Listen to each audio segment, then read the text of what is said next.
जो मैं जानता हूं वही कहूंगा जो आप भी जान सकते हैं। लेकिन जानने से मेरा अर्थ है जीना। जाना बिना जिए भी जा सकता है, तब ज्ञान होता है एक बोझ। उससे कोई डूब तो सकता है, उबरता नहीं। जानना जीवंत भी हो सकता है। तब जो हम जानते हैं वो हमें करता है निर्भर, हल्का, कि हम उड़ सकें आकाश में। जीवन ही जब जानना बन जाता है तभी पंख लगते हैं, तभी जंजीरें टूटती हैं और तभी द्वार खुलते हैं अनंत के।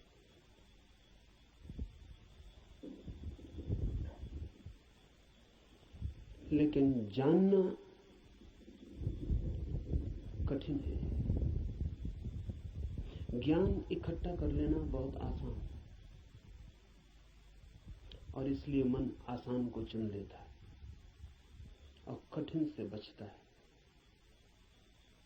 लेकिन जो कठिन से बचता है वो धर्म से भी वंचित रह जाएगा।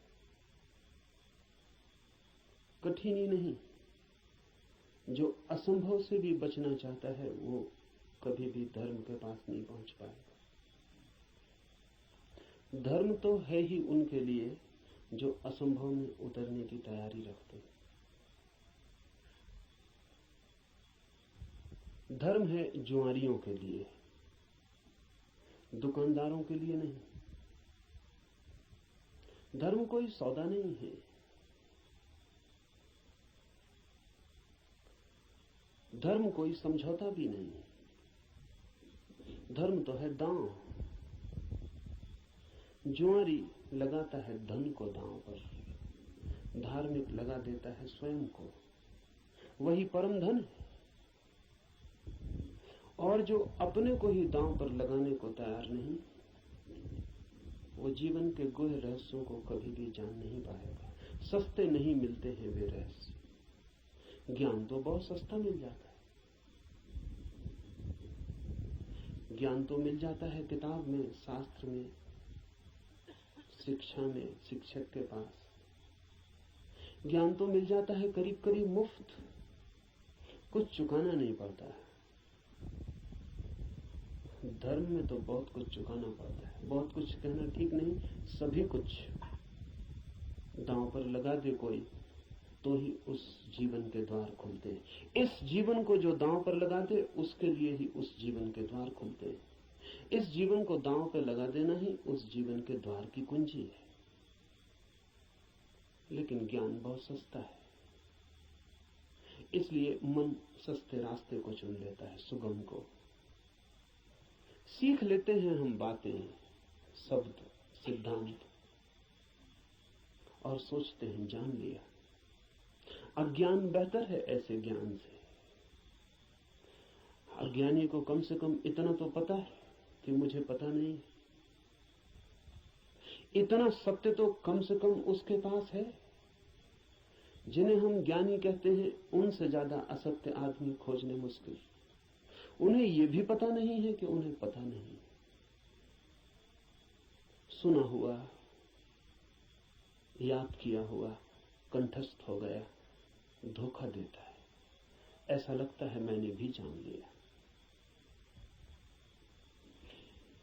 मैं आपसे वही कहूंगा जो मैं जानता हूं, क्योंकि उसके कहने का ही कुछ मूल्य है।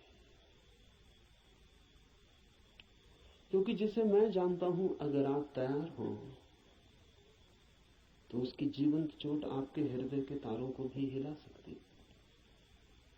जिसे मैं ही नहीं जानता हूं, जो मेरे कंठ तक ही हो, वो आपके कानों से ज्यादा गहरा नहीं जा सकता। जो मेरे हृदय तक हो उसकी ही संभावना बनती है।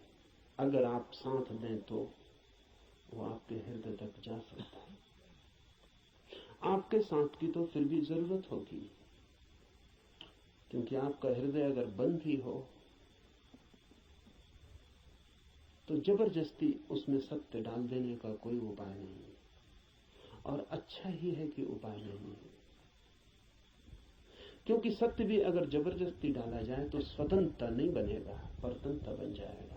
सभी जबरदस्तियां परतंत्रताएं बन जाती। इसलिए इस जगत में सभी चीजें जबरदस्ती आपको दी जा सकती हैं, सिर्फ सत्य नहीं दिया जा सकता, क्योंकि सत्य कभी भी परतंत्रता नहीं हो सकता। सत्य का स्वभाव स्वतंत्रता है। इसलिए एक चीज भर है इस जगत में जो आपको कोई जबरदस्ती नहीं दे सकता, जो आपके ऊपर थोपी नहीं जा सकती, जो आपको पहनाई नहीं जा सकती, उड़ाई नहीं जा सकती।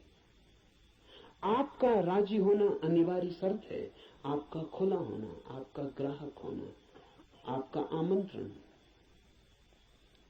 आपका अहोभाव से भरा हुआ हृदय। जैसे पृथ्वी वर्षा के पहले पानी के लिए प्यासी होती और दरारें पड़ जाती हैं, इस आशा में पृथ्वी जगह जगह अपने ओंठ खोल देती है कि वर्षा हो। ऐसा जब आपका हृदय होता है तो सत्य प्रवेश करता है।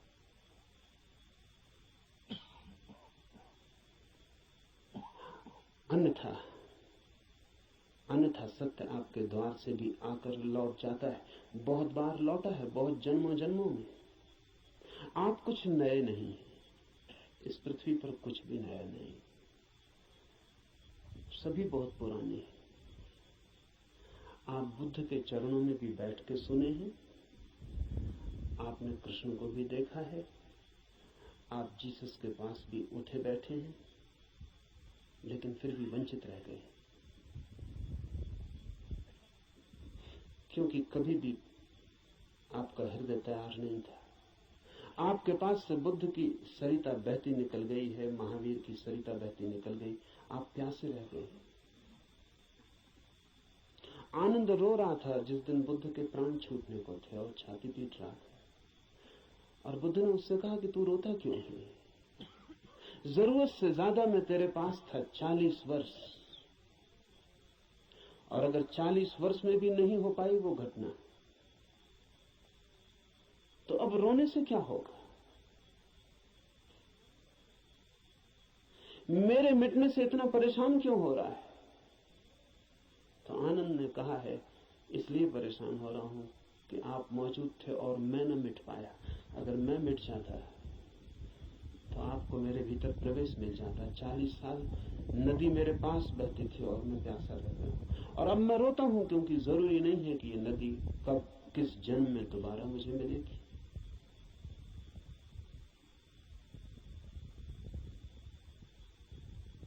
आप कुछ नए नहीं हैं। आपने बुद्धों को दफनाया, महावीरों को दफनाया, जीसस, कृष्ण, क्राइस्ट, सबको आप दफना के जी रहे हैं। उनकी वो हार गए आपसे। आप काफी पुराने, जब से जीवन है तब से आप हैं। अनंत अनंत यात्रा है। कहां हो जाती होगी चूक? बस यही हो जाती है कि आप खुले ही नहीं, बंद है। मैं तो आपसे वही कहूंगा जो मैंने जाना है। अगर आप भी अपने को एक खुलापन बना सके तो आप भी उसे जान लेंगे।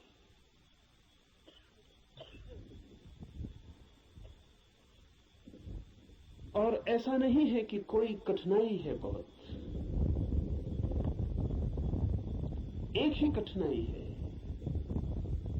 और वो आप हैं। कुछ लोग कुतूहल से चलते हैं, जैसे राह चलते बच्चे पूछ लेते हैं इस वृक्ष का नाम क्या है, और अगर आप उत्तर न दें तो तत्क्षण भूल जाते हैं कि उन्होंने पूछा भी था। वो दूसरी बात पूछने लगते हैं कि ये पत्थर यहां क्यों पड़ा है।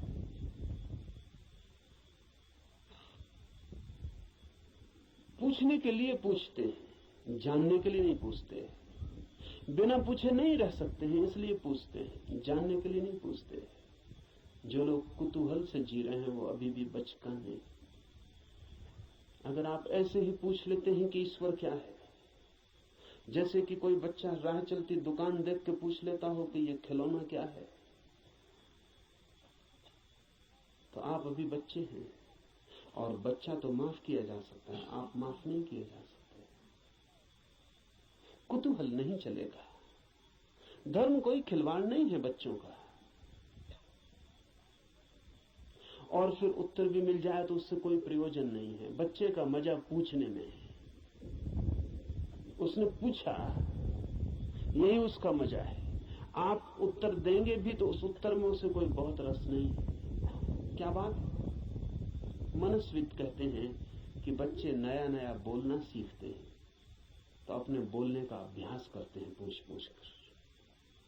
जैसे बच्चा नया नया चलना सीखता है तो बार बार उठ के चलने की कोशिश करता है, बोलना सीखता है तो बार बार बोलने की कोशिश करता है। इसलिए बच्चे एक ही बात को कई दफा कहते हैं। इसलिए कई दफा कहते हैं क्योंकि उन्हें बोलने का एक नया अनुभव, एक नया आयाम मिला है। उस नए आयाम में वे तैर के अभ्यास कर रहे हैं। इसलिए कुछ भी पूछते हैं, कुछ भी बोलते हैं। अगर आप भी धर्म की दुनिया में कुछ भी पूछ रहे हैं, कुछ भी बोल रहे हैं, कुछ भी सोच रहे हैं, और कोई गहरी जिज्ञासा नहीं है, बस कुतूहल है,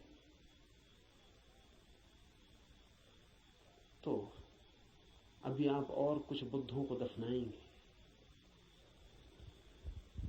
अभी और न मालूम कितने बुद्धों को आपके साथ मेहनत करनी पड़ेगी।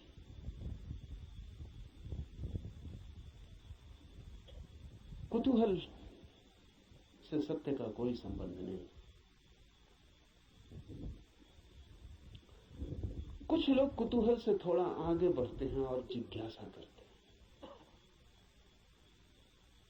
जिज्ञासा में थोड़ी ज्यादा गहराई है, लेकिन बस थोड़ी ज्यादा।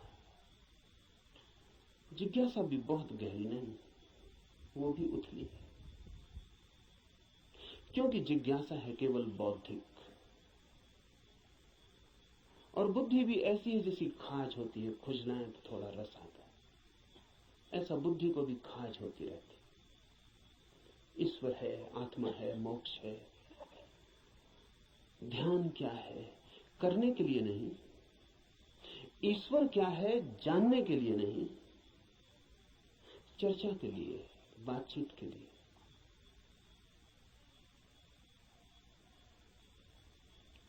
एक बौद्धिक मजा है, एक बौद्धिक व्यायाम है।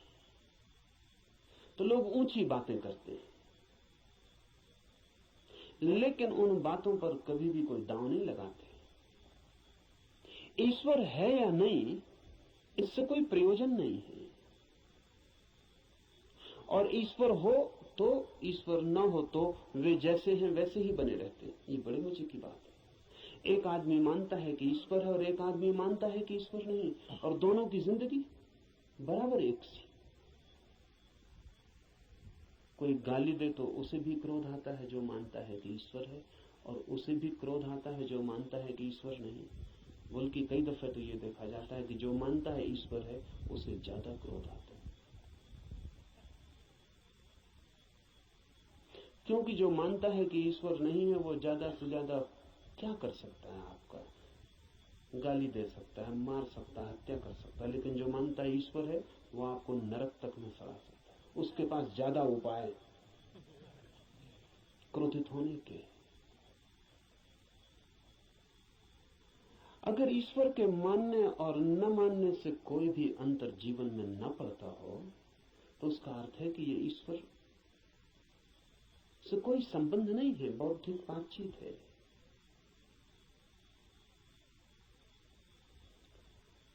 ऐसी जिज्ञासा हो तो आदमी दार्शनिक हो जाता है, चिंतन मनन करने लगता है, शास्त्र अध्ययन करने लगता है, बहुत सिद्धांत इकट्ठे कर लेता है, पक्ष में विपक्ष में सोच लेता है, वाद विवाद करता है, शास्त्रार्थ करता है, लेकिन जीता कभी नहीं।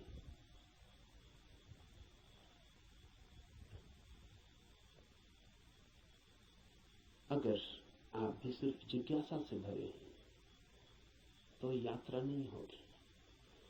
जिज्ञासा से भरे हुए लोग वे हैं जो मील के पत्थर के पास बैठ जाते हैं और पूछते हैं मंजिल क्या है, कितनी दूर है, और सदा यही पूछते, लेकिन कभी उठ के चलते नहीं। जानते तो आप भी कितना है, क्या कमी है जानने में? करीब करीब सभी कुछ जानते हैं। जो बुद्ध ने जाना हो, महावीर ने, कृष्ण ने जाना हो, वो सभी आप भी तो जानते। गीता में पढ़ के आपको ऐसा नहीं लगता कि ये बातें तो हमें भी मालूम आपको भी है, पर सिर्फ बुद्धि तक है, आपके हृदय तक उनका बीज नहीं पहुंचा। और बुद्धि पर रखे हुए विचार वैसे ही होते हैं जैसे पत्थर पे कोई बीज को रखते हैं। बीज तो होता है लेकिन पत्थर पे रखा रहता है, अंकुर नहीं फूट सकता। अंकुर फूटना हो तो बीज को पत्थर से गिरना पड़े, जमीन खोजनी पड़े, और जमीन की भी ऊपर की सतह ठीक नहीं है क्योंकि और गीली जगह चाहिए, तो थोड़ा जमीन के भीतर पहुंचना पड़े जहां थोड़ी पानी की सुविधा हो, थोड़ा रस बहता हो।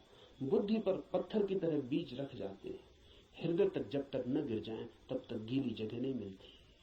हृदय में थोड़ा रस रहता है, थोड़ा प्रेम, वहां थोड़ा पानी है, वहां कोई बीज गिरे तो अंकुरित होता है, नहीं तो कभी अंकुरित नहीं होता। जिज्ञासु व्यक्तियों के पास बहुत कुछ होता है, लेकिन पत्थर पर रखे हुए बीजों की भांति। जमीन भी ज्यादा दूर नहीं होती, लेकिन थोड़ी यात्रा भी मुश्किल है, चलना बिल्कुल नहीं है, तो पत्थर पर ही बीज रखा रह जाता है। इतनी यात्रा तो करनी ही पड़ेगी कि बीज पत्थर से नीचे गिरे, जमीन पर आए, जमीन में जगह खोजे, थोड़ी गीली भूमि को पाए, थोड़ा छिप जाए अंधेरे में। ध्यान रहे, जगत में जो भी जन्म पाता है वो गहन, मौन, एकांत, अंधेरे को चाहता है। बुद्धि में तो जितनी चीजें रखी हैं वो सब खुले प्रकाश में रखी हैं, वहां अंकुर नहीं होते। हृदय है, आपके भीतर गीली जमीन है, छिपी हुई, वहां कुछ पैदा होता है। इसलिए जो सिर्फ जिज्ञासा से जीते हैं वे विद्वान बन जाते हैं, पंडित बन जाते हैं, ज्ञानी बन जाते हैं, लेकिन कुछ अंकुरित नहीं होता उनके भीतर। कोई नया जन्म, कोई नया जीवन, कोई नए फूल, कुछ भी नहीं। एक और जिससे संबंध है हमारा, एक और भी दिशा है खोज की, उसे हम कहते हैं मुमुक्षा। जानने की फिक्र नहीं है, जीने की फिक्र है। जानने की फिक्र नहीं है, होने की फिक्र है। ये सवाल नहीं है कि ईश्वर है, सवाल यह है कि क्या मैं ईश्वर हो सकता हूं। अगर ईश्वर हो भी और मैं ईश्वर न हो सकूं तो कोई सार नहीं है। सवाल ये नहीं है कि मोक्ष है, सवाल ये है कि क्या मैं भी मुक्त हो सकता हूं। अगर मैं मुक्त हो ही ना सकूं और मोक्ष हो भी कहीं तो क्या अर्थ है। ये बात नहीं है कि आत्मा है भीतर या नहीं, हो या ना हो। सवाल असली ये है कि क्या मैं आत्मा हो सकता हूं। मुमुक्षा है होने की खोज, और जब कोई होना चाहता है तब दांव पर लगना पड़ता है। इसलिए कहता हूं धर्म है जुआरियों का काम। वही कहूंगा जो मैं जानता हूं, जो जिया है। अगर आप तैयार हुए दांव पर लगाने को, तो जो मेरा अनुभव है वो आपका अनुभव भी बन सकता है। अनुभव किसी के नहीं होते, जो भी लेने को तैयार हो उसी के हो जाते हैं। सत्य पर किसी का कोई अधिकार नहीं, जो भी मिटने को राजी है वही उसका मालिक हो जाता है। सत्य तो उसका है जो भी उसे मांगने की तैयारी दिखलाता है, जो भी अपने हृदय के द्वार खोलता है और उसे पुकारता है।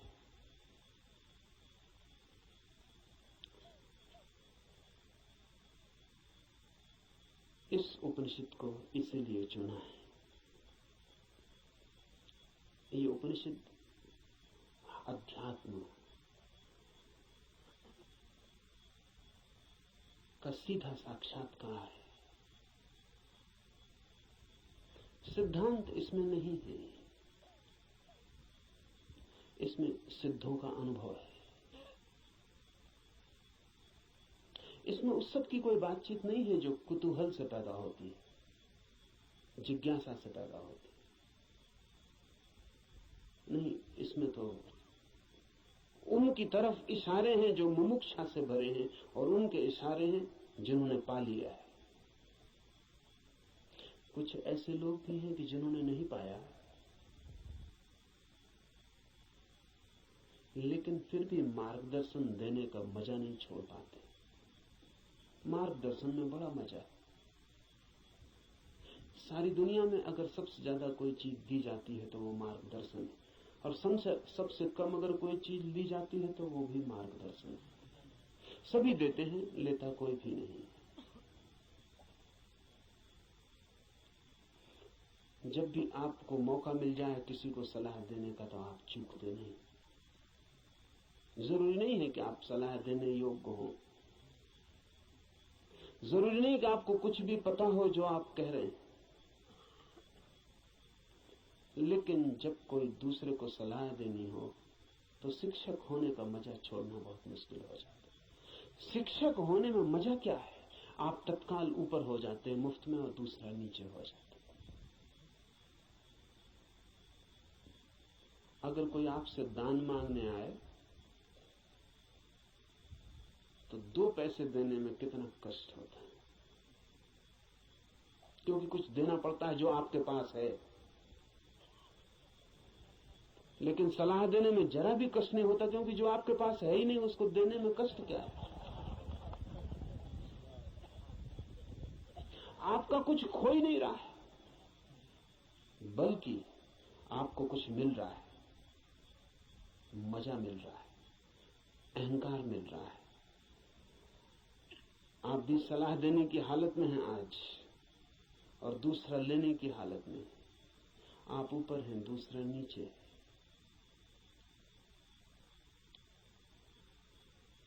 इसलिए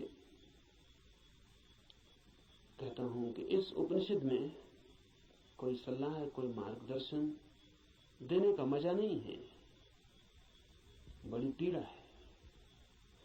क्योंकि उपनिषद का ऋषि जो दे रहा है वो जान के दे रहा है, वो बांट रहा है कुछ बहुत हार्दिक, बहुत आंतरिक।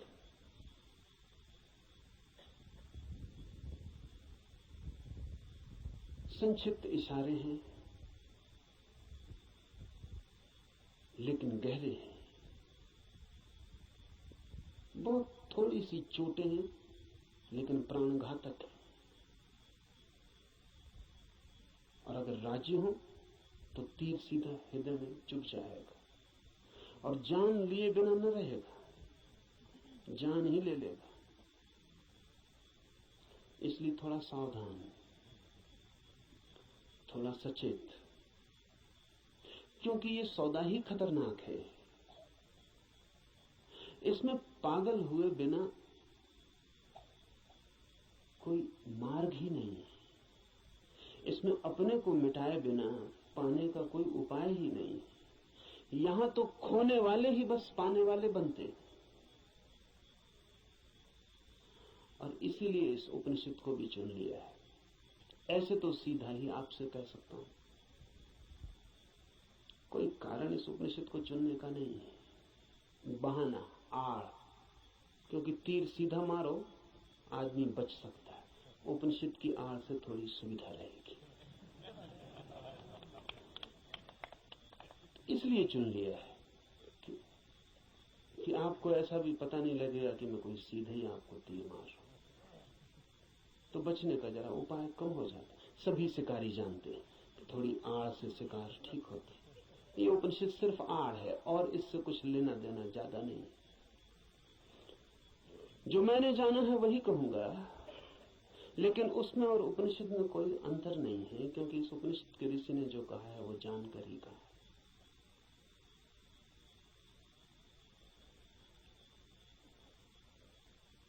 यह उपनिषद अध्यात्म की सूक्ष्मतम रहस्यों का उद्घाटन है। लेकिन अगर मैं उपनिषद पर ही बात करता रहूं तो डर है कि बात ही रह जाए। इसलिए चर्चा तो पृष्ठभूमि होगी। इस चर्चा के साथ साथ प्रयोग, जो कहा है, जो इस ऋषि ने देखा है, या जो मैं कहता हूं मैंने देखा है, उस तरफ आपके चेहरे को मोड़ने की कोशिश, उस तरफ आपकी भी आंखें उठाने, उस तरफ आपकी भी आंखें उठाने का प्रयास, वही मुख्य होगा। उपनिषद की बात तो सिर्फ हवा पैदा करने के लिए होगी कि आपके चारों तरफ वे तरंगें पैदा हो जाएं, कि आप भूल जाएं 20वीं सदी को, पहुंच जाएं उस लोक में जहां ये ऋषि रहा होगा। मिट जाए ये जगत जो चारों तरफ बहुत बेरौनक और बहुत कुरूप हो गया है, और याद आ जाए उन दिनों की जब ये ऋषि जिंदा रहा होगा। एक हवा, एक वातावरण, बस उसके लिए उपनिषद। पर उतना काफी नहीं है, जरूरी है, काफी नहीं है। तो जो मैं कहता हूं, अगर आप उसको सुन के ही रुक जाते हैं तो मैं मानूंगा आपने सुना भी नहीं, क्योंकि सुन के जो चलता नहीं है मैं नहीं मान सकता कि उसने सुना है। अगर आप सोचते हैं कि सुन के आपकी समझ में आ गया, इतनी जल्दी मत करना। सुन के समझ में आता होता तो हम कभी के समझ गए होते। सुन के ही समझ में आता होता तो इस दुनिया में समझदारों की कमी ना होती, ना समझ खोजना मुश्किल हो जाता। मगर ना समझ ही ना समझ, सुन के कुछ भी समझ में नहीं आता। सुन के सिर्फ शब्दों पे मुट्ठियां बन जाती। सुन के नहीं, करके ही समझ में आता है। इसलिए सुनना करने के लिए, समझने के लिए नहीं। सुनना करने के लिए, करना समझने के लिए। सुन के ही सीधा मत सोच लेना कि समझ गए। वो बीच की कड़ी के बिना कोई भी उपाय नहीं है, कोई भी रास्ता नहीं। लेकिन मन कहता है कि समझ गए, अब करने की क्या जरूरत है। मंजिलें चल के पहुंची जाती हैं।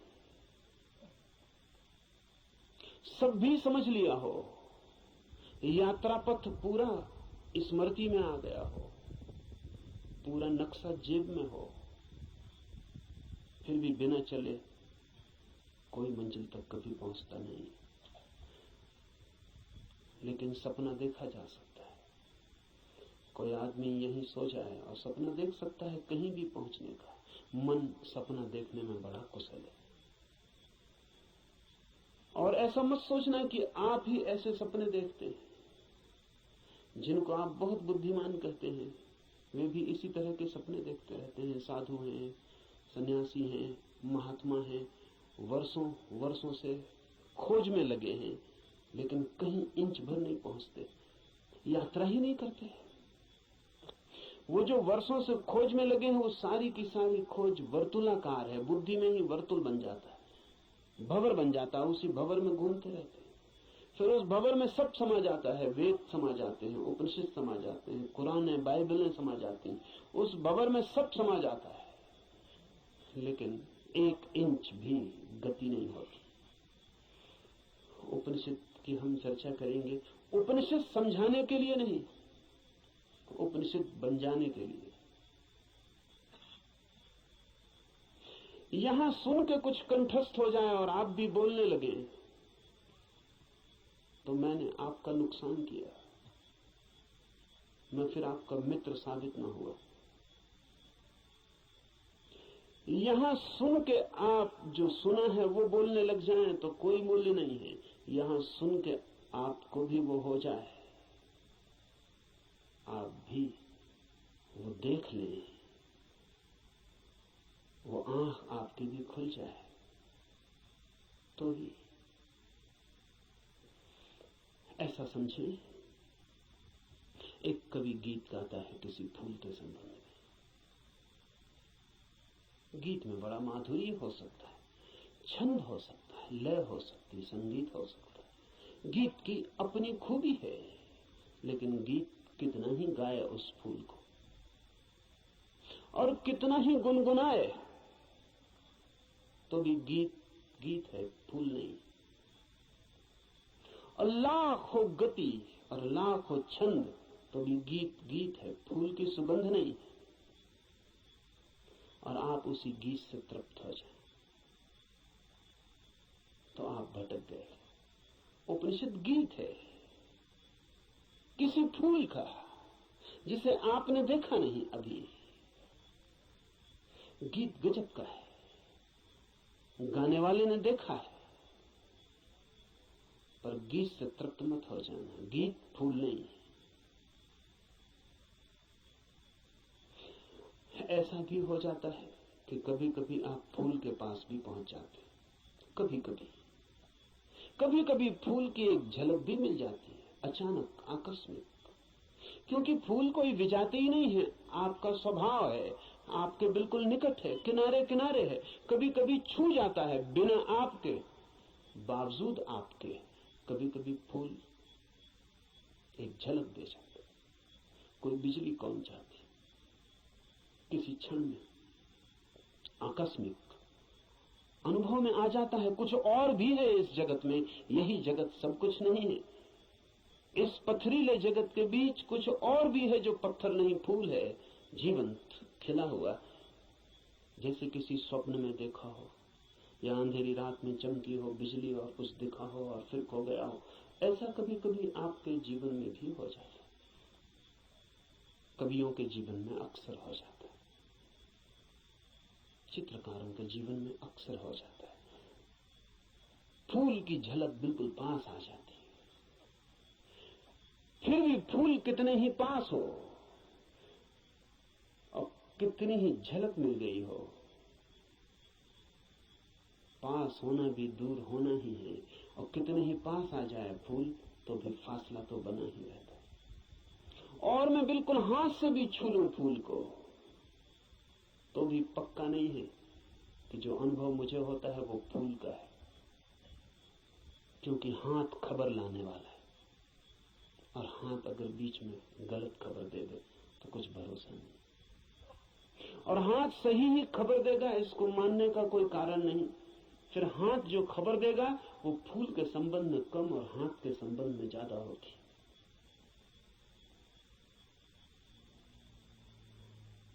फूल ठंडा मालूम पड़ता है, जरूरी नहीं कि फूल ठंडा हो सकता है हाथ गर्म हो, इसलिए फूल ठंडा मालूम पड़ता है। खबर हाथ के संबंध में, क्योंकि खबर जब भी किसी माध्यम से आती तो सापेक्ष होती है, पक्का नहीं हुआ जा सकता। पोपोफ का मैं एक संस्मरण पढ़ रहा था।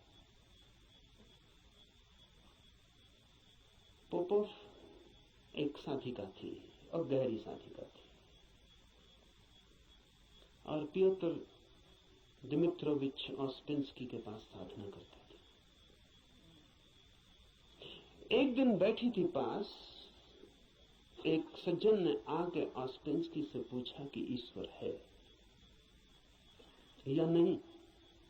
तो ऑस्पेंस्की ने कहा कि ईश्वर नहीं। फिर ऑस्पेंस्की थोड़ी देर रुका और उसने कहा कि लेकिन मैं कोई गारंटी भी नहीं कर सकता।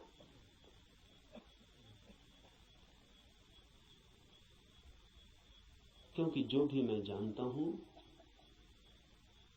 वो सब माध्यम से जाना गया है।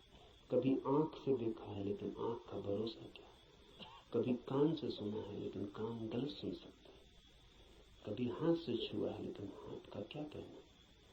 अभी तक सीधा नहीं देखा है,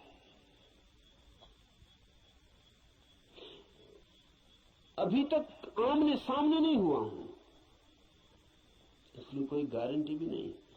अभी तक जो भी जाना है उसमें मुझे ईश्वर का कोई अनुभव नहीं हुआ, लेकिन जरूरी नहीं कि ईश्वर न हो। इससे सिर्फ मेरी खबर मिलती कि मेरे अनुभव क्या है, इसलिए मैं कोई गारंटी नहीं कर सकता कि नहीं ही है। इसलिए मुझ पे भरोसा करके मत रुक जाना, खोजना। जब भी माध्यम से कुछ घटता है तो भरोसे का नहीं। अगर फूल के बिल्कुल पास भी पहुंच जाएं तो भी आंख देखती है, हाथ छूते हैं, सुगंध नाक में आती है, ये भी दूरी का अनुभव है। तो कभी कभी कोई कवि उस परम फूल के इतने पास पहुंच जाता है तो उसकी गीत में उतर आती है गूंज उसकी, लेकिन फिर भी बुद्ध नहीं है वो, महावीर नहीं है वो। महावीर कौन है, बुद्ध कौन है? बुद्ध है वो चैतन्य जो फूल ही हो गया। इतनी भी दूरी न रही कि फूल को देखा हो, फूल ही हो गया। फूल होकर ही पूरी तरह जाना जा सकता है क्या है। उपनिषद के ऋषि की बात है, गीत है किसी फूल के संबंध में, उसे गुनगुनाना, मिठास है बड़ी उसमें, स्वाद है उसमें बहुत, लेकिन वो फूल नहीं है, गीत ही है। अगर प्रयास करेंगे तो कभी कभी झलक भी मिलेगी। मेरे पास लोग आते हैं, वो कहते हैं ध्यान में बड़ी झलक मिली, लेकिन फिर खो गई। अनंत प्रकाश हो गया था, फिर खो गया। आनंद ही आनंद हो गया था, लेकिन अब कहां है? अब खोजते हैं और नहीं मिलता। झलक का मतलब है पास पहुंच गए थे, झलक तो खो ही जाएगी। इसलिए ध्यान ज्यादा से ज्यादा झलक ही दे सकता है। उस पर भी मत रुक जाना कि उसी झलक को पकड़ के बार बार खोजते रहना है। ध्यान का तो मूल्य ही इतना है कि झलक मिल जाए, फिर आगे जाना है समाधि में, ताकि आप फूल ही हो जाएं।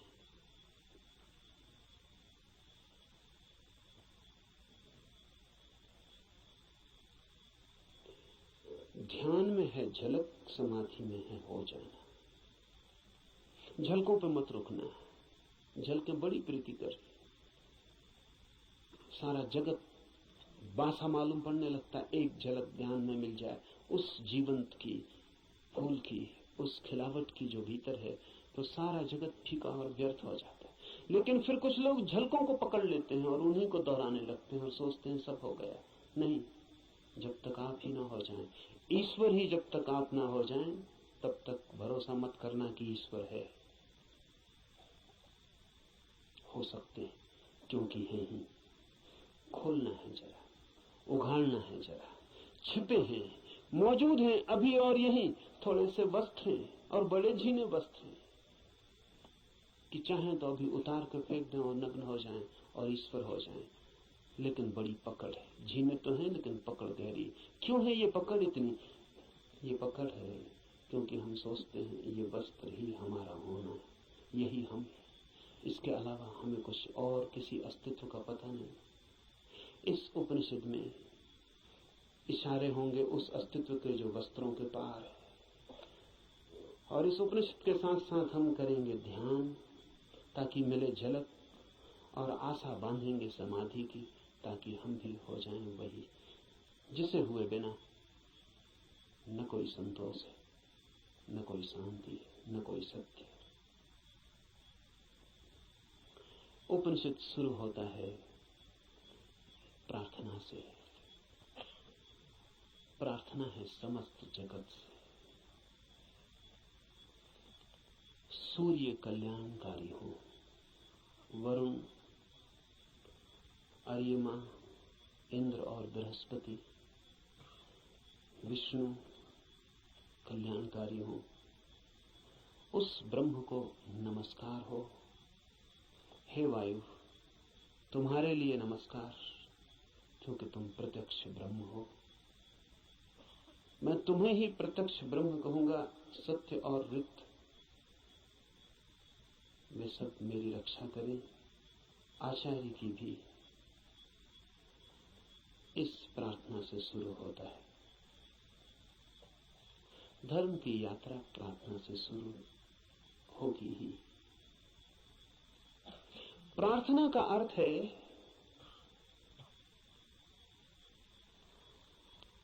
आस्था, आशा। प्रार्थना का अर्थ है इस इस सारे जगत के साथ हमारे जुड़े हुए होने का भाव। प्रार्थना का अर्थ है मुझ अकेले से क्या होगा,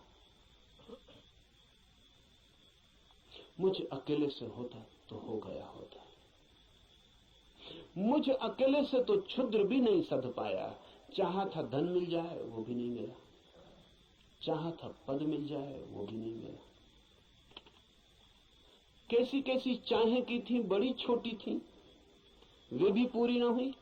मुझ अकेले से तो संसार भी ना सधा। तो सत्य की ये महायात्रा मुझ अकेले से हो सकेगी? अकेले अकेले तो मैं संसार में भी हार गया हूं। सभी हारे हुए हैं संसार में। जो जीते हुए दिखाई पड़ते हैं वे भी, बस वे दूसरों को जीते हुए दिखाई पड़ते हैं, खुद तो बिल्कुल हारे हुए।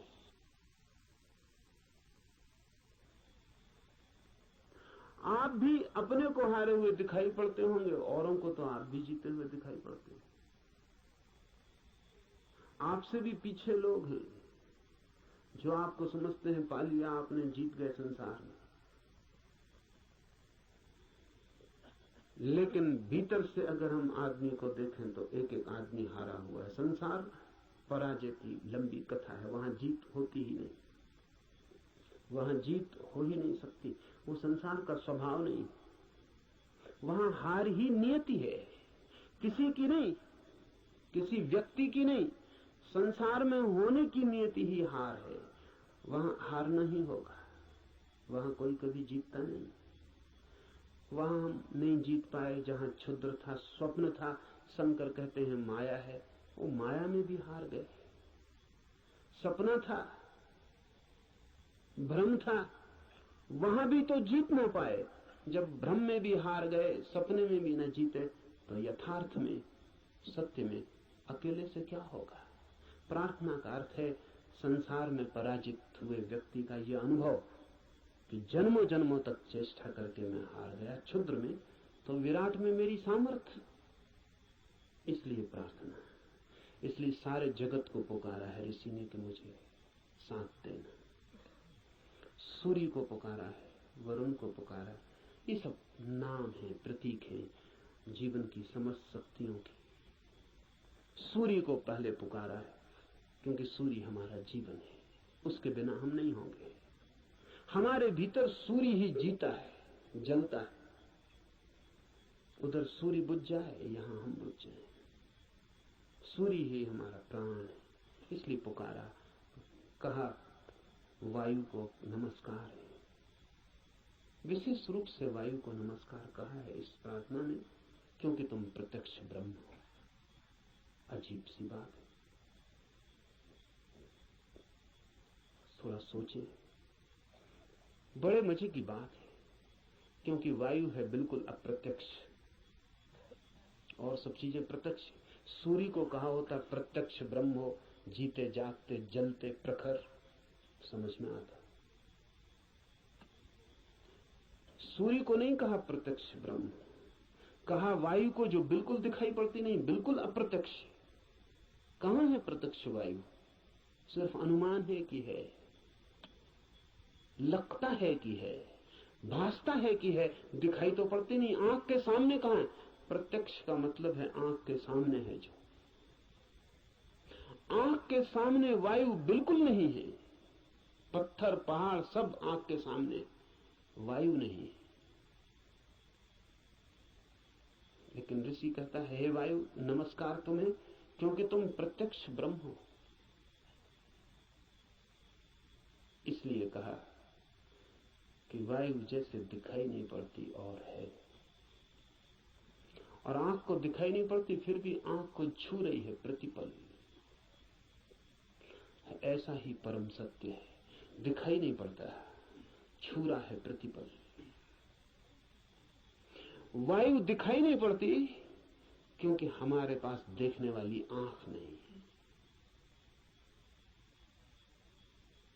वायु तो यहां है, वायु के बिना तो हम भी नहीं हो सकते हैं। वही तो हमारी श्वास में हमें संभाले, उसका ही आवागमन तो हमारा सारा जीवन है, जो इतने निकट है। श्वास है जो हमारी, वो भी दिखाई नहीं पड़ती, क्योंकि हमारे पास आंखें बड़ी स्थूल है। तो हम जो बहुत मोटा मोटा है, स्थूल स्थूल है, वो देख लेते हैं, जो सूक्ष्म है वो हमें दिखाई नहीं पड़ता। वायु सूक्ष्मतम है, हमारे सामने मौजूद है, भीतर मौजूद है, बाहर मौजूद है, रोए रोए में मौजूद है, और दिखाई नहीं पड़ती। इसलिए कहा कि तुम प्रत्यक्ष ब्रह्म हो, तुम ठीक ब्रह्म जैसी हो। वो भी यहाँ मौजूद है और दिखाई नहीं पड़ता, और रोए रोए में वही समाया है, रोआ रोआ वही है, और फिर भी उसका कोई पता नहीं चलता। इसलिए वायु को नमस्कार किया है कि हम वायु को तो जानते हैं, ब्रह्म को नहीं जानते। वायु से एक धागा जोड़ा है कि ब्रह्म भी ठीक वायु जैसा है। इसलिए मैं तुम्हें प्रत्यक्ष ब्रह्म कहूंगा। ऋषि कहता है वायु को सत्य और ऋत के नाम से भी कहूंगा, क्योंकि तुम ठीक उस जैसी हो जो है और जिसका हमें पता नहीं, जो हम स्वयं हैं और जिसका हमें पता नहीं, जो अभी और यहां सदा से मौजूद है और हमें उसका पता नहीं। लेकिन ये खोज पूरी हो सके अगर सब देवता रक्षा करें। देवता से अर्थ है सदा से जीवन की अनंत अनंत शक्तियां, और जीवन है एक विराट जाल अनंत शक्तियों का। आपका होना भी एक विराट जाल है अनंत शक्तियों का। मिलता है आप में सूर्य, मिलता है वरुण, मिलता है इंद्र, मिलती है वायु, मिलती है अग्नि, मिलती है पृथ्वी, सब कुछ मिलता है आकाश, सब आप में मिलते हैं। अगर एक व्यक्ति को हम पूरा का पूरा जान लें तो हमने बीज रूप में समस्त अस्तित्व को जान लिया। सब कुछ उसमें है, सबका दान उसमें है, सब मिलकर ही उसका अस्तित्व है। इन सबकी सहायता की प्रार्थना है, लेकिन क्या सूर्य सहायता करेगा?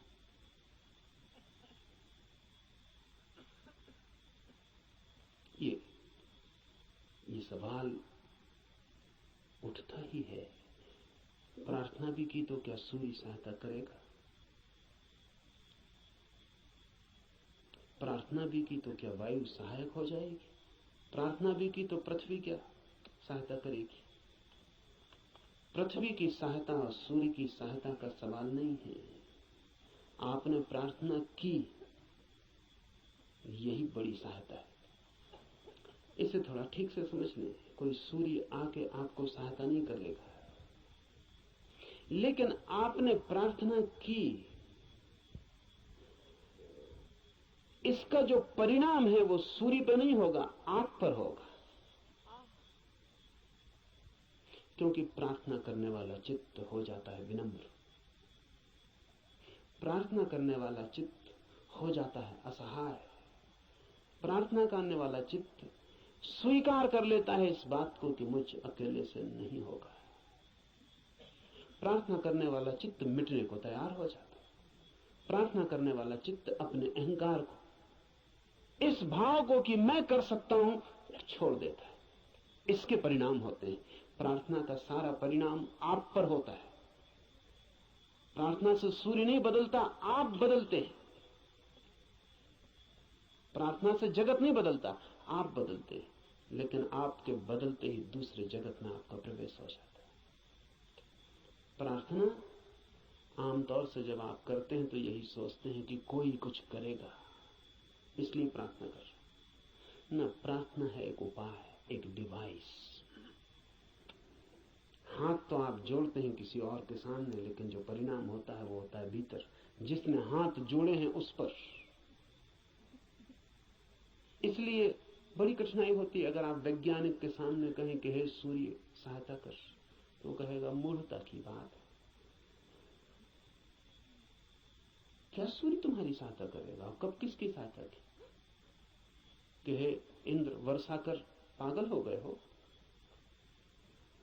प्रार्थनाओं से कहीं वर्षाएं हो गई हैं।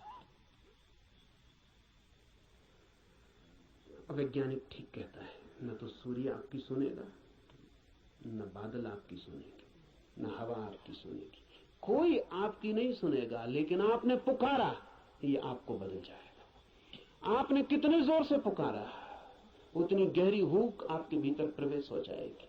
अगर आपके पूरे प्राण पुकार उठे तो आप दूसरे ही आदमी हो जाएंगे।